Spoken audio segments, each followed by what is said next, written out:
This video clip will review the soldering process using the Great Lakes Series 300 spot welder. Electrosoldering involves the uniting of two metals or frameworks with a third alloy possessing a lower melting point.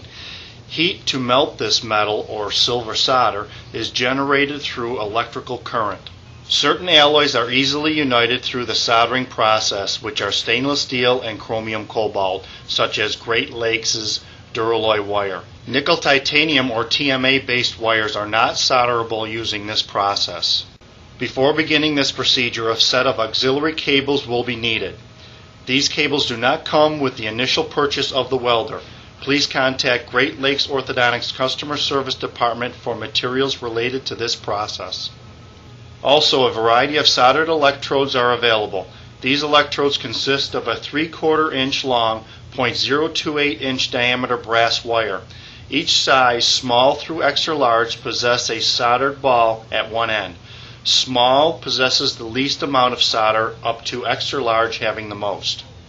The welder must be set up for operation. Plug in the power to the back of the machine, then the foot pedal. Although the foot pedal will not be used during the process, it still should be plugged in for proper machine function. Next, plug in the auxiliary cables to the white outlets on the welder. It doesn't matter which lead goes into which white plug, just as long as it's only the white outlets. The soldering tip of the auxiliary cables are screwed into place on the white handles. One lead is a clip with collar clamp to hold the soldered electrode.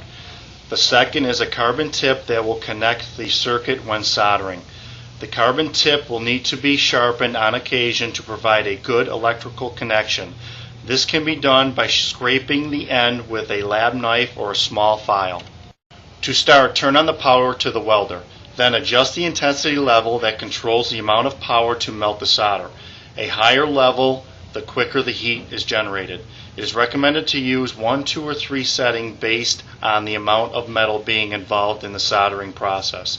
Setting 2 is most often used. Water is needed to help conduct the electrical current and cool the alloys. Place a small bowl of water to the side of the welder. Also, a dental formulated flux, preferably Great Lakes flux, is needed to condition the metals being soldered.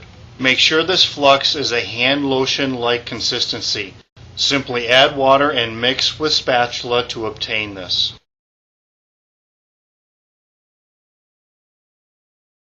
Connect the solder electrode into the clip end with collar clamp. Collar clamp is slid back away from clip end.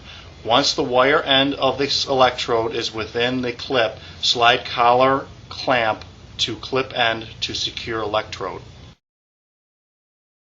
Separate the solder cable leads before power is supplied to them. Press down on the front welder pads and middle tab to lock down in place. Cables now have power. Dip the carbon tip of cable into water, then apply flux to the solder end of electrode and to the metal to be soldered.